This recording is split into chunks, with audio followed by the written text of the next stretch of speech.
Hello and welcome to our last video in our series, 5 Ways to Attract People to You. Now, in this last video, I want to talk about something that, for the most part in all these videos, they have been talking about something that you can do. These are powers that you possess. It is a skill that is within you, and you may have to do a little bit of tweaking to it to refine it, to make it a little bit better. But once you do, nobody can do it but you. You own the kind of skill that is inside of you. And these are just personal traits. These are personal characteristics that act like pheromones that draw other people to you. Well, one of the greatest pheromones that you can have to draw somebody to you is to be there and be real. Be real is the most significant thing that you can have going on. I've seen situations coming up where somebody got into a situation and they really didn't want to be there. They weren't sure that they wanted to be there in the first place, and when it came down, they jumped ship. It came down to it, they jumped ship.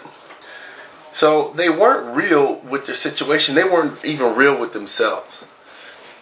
And I'm going to tell you right now, that's why 99% of the marketers that do fail will fail. It's not because of money. It's not because of learning. It's not because they don't have anybody to talk to. It's because, or any of them other things that could come up, is because they weren't real with themselves. They didn't have a real conviction that this is what they're going to do to get themselves out of their 9 to 5, to get themselves into owning their own business, to where they have control of their time. They weren't real with themselves. In the Bible, there's a man that was cast into the tomb, and he was running about crazed and cutting himself. Well, a lot of times people talk about that he was demon possessed. Sure, he was. But what I do understand from that illustration is that he was not able to be real with himself because he was operating off of an alter ego. He was running around cutting himself and harming himself. And that's what you do when you're not real with people. You run around cutting yourself, harming yourself. And for some reason, we tend to turn around and say that it's somebody else's fault. It's the economy's fault. It's this color's fault. It's this color's fault. Well, they did this to me and they did that to me. And you never sit there and look back into yourself and get real with yourself and open yourself up and inspect yourself to see that you may be lacking in some places. But, you know, you got to work with what you got. And what you got, you just got to be real with it. Don't fake it. Don't try to be something that you're not. I've made those mistakes. Everybody makes those mistakes in high school. You move to another school and you try to be popular and trying to be into the in crowd, and you turn out acting in a way that's odd to you and awkward. And guess what? Everybody knows that that's not you.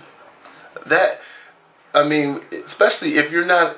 Some people smoke and drink, and that's what they do. But if they know you're not a smoker and drinker, and you start doing that just to try to fit in, it doesn't fit you at all. You're doing something that looks completely stupid. So they can smell it, they can see it. I mean, it's just written all over you. But when you're real and you're true, it's like true love. When true love hits, when it finally hits, there's nothing that could turn you away. There's nothing that could change your mind. There's nothing that could make you think a different way. Some people find this in business. I know we find it in people, and sometimes it doesn't last. But you know, that's another point of self-inspection. But when you find it in business and you get real with it, you learn how to learn. I'm going to give you an illustration that was very astounding to me. When I was in college, when I was in high school, I was coming up through high school. I was a star and all this, and I had college offers coming at me for basketball and football. Kind of an athletic type built person, and as things started happening, I started losing focus of what I was in school for. I became ineligible, and we were on our way to the state championship in the football season, and I became ineligible and couldn't play. That was so damaging to my psyche, to my personality. As I went to another school and they all laughed at me and said that he's a dummy, he can't even keep his grades up. And it was because I had transferred from another school in the 9th grade, and I was trying to be in with the school that I was at. And I was being somebody that I wasn't. And it ended up killing me. It affected me. It killed me. I got to the point where I thought I wanted to jump out the window and commit suicide. I remember looking at the window, looking at the concrete. Something stopped me, and I said, man, I'm not doing that. I'm not that stupid. But so then basketball season came, and I was an excellent basketball player, but when it came, I just wasn't the same anymore because of that scar that had affected me.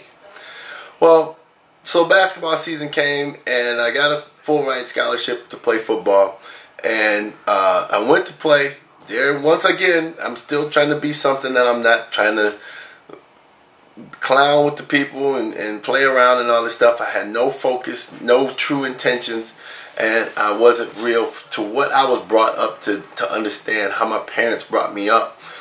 And the distraction again, it just led to more pain and misery throughout my whole college career. Well, it affected my grades once again, and I got to this one point where I was a junior in my first semester, and I was having problems in my English literature class. And or no, it wasn't English literature. It was well, anyways, it was one of my courses. It wasn't English literature because I remember I didn't even pass that class. But it was one of my courses, and my professor said, "You know, you're very smart. You know, I know you are because I talked to you. We've talked, and I see your paper and I see your work, but you're just not doing it right." And I just looked at him with a blank look, and I was like, "I don't know what you're talking about." And so he says, "Why don't you come over to my house and we'll get this grade up, and we'll make sure that you pass this class." So I did the work. I was receiving a D at the time, and I brought it up, and I brought it up, and I took him the paper, and he said, "Do it over. It's still not quite right." And he did it over. I did it over, and I sat there in his house while he was making his fly fishing little flies. He was sitting there making them at his table. He ate dinner, gave me dinner, real nice.